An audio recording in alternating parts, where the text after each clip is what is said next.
അസ്സലാമു വറഹ്മത്തുള്ളാഹി വബറകാതുഹു. ബിസ്മില്ലാഹി വൽഹംദുലില്ലാഹി വസ്സലാത്തു വസ്സലാമു അലാ റസൂലില്ലാഹി വഅലാ ആലിഹി വഅസ്ഹാബിഹി അൽഫായിസീന ബിറിളല്ലാഹി അമ്മാ ബഅദ്. ഫിഖ്ഹ് പാഠം 240. നിസ്കാരത്തിലെ ഒരു റക്അത്തിൽ തന്നെ 2 സുജൂദ് ഫർളാണ്. റുക്കൂഅ്, ഇഅ്തിദാല് പോലെയുള്ള കർമ്മങ്ങളൊന്നും 2 തവണയില്ല. സുജൂദ് പക്ഷേ 2 തവണ നിർവഹിക്കൽ നിർബന്ധമാണ്. അസ്സാബിഉ അസ്സുജൂദു മർറത്തൈനി ഫീ കുല്ലി റക്അ എന്നാണ് തുഹ്ഫയുടെ ഇബാറത്ത്. 2 സുജൂദ് ഒരു റക്അത്തിൽ തന്നെ നിർവഹിക്കണം എന്നതിന് പരിശുദ്ധ ഖുർആനും തിരുനബി സല്ലല്ലാഹു അലൈഹി വസല്ലമ തങ്ങളുടെ സുന്നത്തും ഉമ്മത്തിൻ്റെ ഇജ്മാഉമാണ് തെളിവ്. എന്താണ് മറ്റുള്ള ഫർളുകളെ അപേക്ഷിച്ച് സുജൂദ് 2 മശ്റൂ ആകാനുള്ള ഒരു കാരണം? വകുദ്ദിറ ദൂന ഗൈരിഹി ലിഅന്നഹു അബ്ലഗു ഫി തവാദുഅ്. ഒരു കാരണം, പ്രധാനപ്പെട്ട ഒരു കാരണം ഇതുതന്നെയാണ്.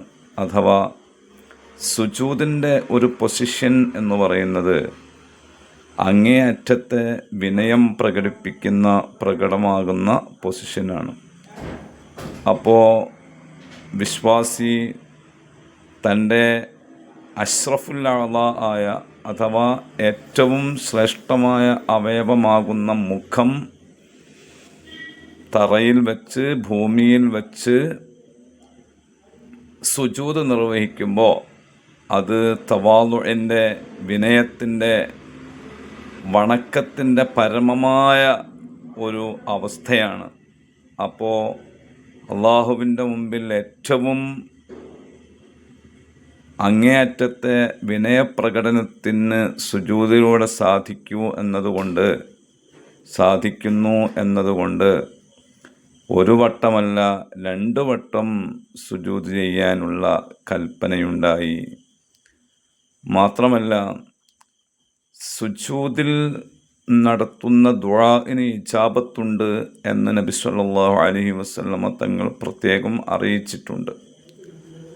അപ്പോൾ ഒന്നാമത്തെ സുജൂദിൽ നടത്തിയ ദുആഇൻ്റെ ഇജാബത്ത് എന്ന അനുഗ്രഹത്തിന് നന്ദി എന്നോണം 2ാമത്തെ സുജൂദ് കൂടി ചെയ്യാൻ നിർദ്ദേശിക്കപ്പെട്ടു എന്നും, അതോടൊപ്പം 1ാമത്തെ സുജൂദ് ചെയ്യാൻ അള്ളാഹു നമുക്ക് തൗഫീഖും കഴിവും നൽകിയല്ലോ, അതിനൊരു ശുക്ർ എന്ന നിലക്കാണ് 2ാമത്തെ സുജൂദ് എന്നിങ്ങനെ 2-3 കാരണങ്ങൾ അല്ലെങ്കിൽ ഹിക്മത്തുകൾ മഹാനായ ഇബ്നു ഹജർ റളിയല്ലാഹു തആല അൻഹു തുഹ്ഫയിൽ രേഖപ്പെടുത്തിയത് കാണും. ഈ ഹിക്മത്തുകളെല്ലാം പരിഗണിച്ചുകൊണ്ട് ഓരോ റക്അത്തിലും, അത് ഫർദ് നിസ്കാരമായാലും സുന്നത്ത് നിസ്കാരമായാലും 2 സുജൂദുകൾ നിർവഹിക്കണം. മനഃപൂർവ്വം സുജൂദ് 1 മാത്രമാക്കുകയോ 2ൽ വർദ്ധിപ്പിക്കുകയോ ചെയ്താൽ നിസ്കാരം ബാത്തിലാകും എന്നതും ശ്രദ്ധേയമാണ്. അല്ലാഹു സുബ്ഹാനഹു വ തആല വിഷയങ്ങൾ കൃത്യമായി മനസ്സിലാക്കി ജീവിതത്തിൽ പകർത്താൻ നമുക്ക് തൗഫീഖ് നൽകട്ടെ. ആമീൻ. അസ്സലാമു അലൈക്കും.